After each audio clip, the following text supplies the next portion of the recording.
संसार में मनुष्य सकाम कर्मों से सिद्धि चाहते हैं, फलस्वरूप वे देवताओं की पूजा करते हैं।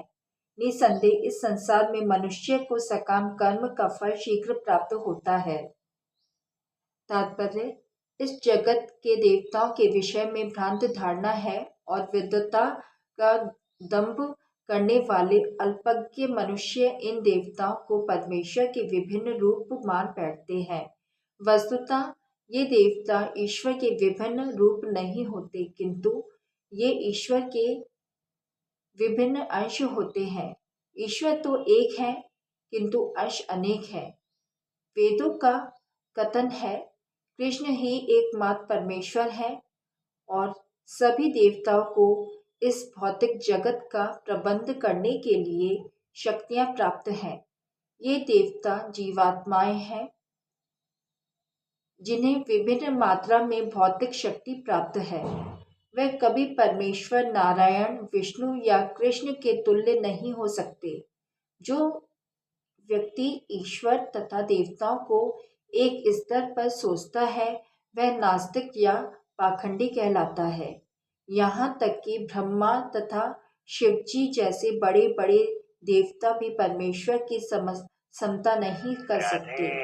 वास्तव में ब्रह्मा तथा शिव जैसे देवताओं द्वारा भगवान की पूजा की जाती है।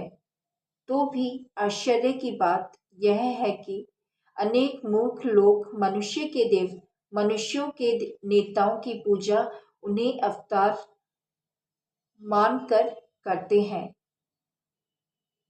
यह देवता पद इस संसार के शक्तिशाली मनुष्य या देवता के लिए आया है, लेकिन नारायण, विष्णु तथा या कृष्ण जैसे भगवान इस संसार में नहीं है।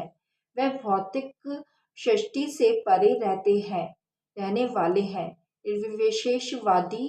वादियों के अग्रणी श्रीपाद शंकराचार्य तक मानते हैं कि नारायण या कृष्ण इस भौतिक सृष्टि से परे हैं।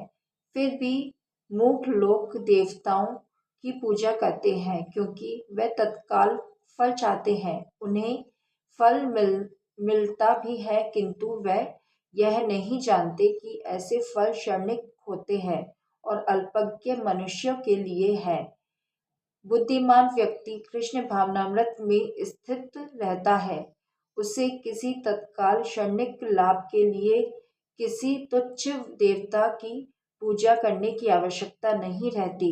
इस संसार के देवता तथा उनके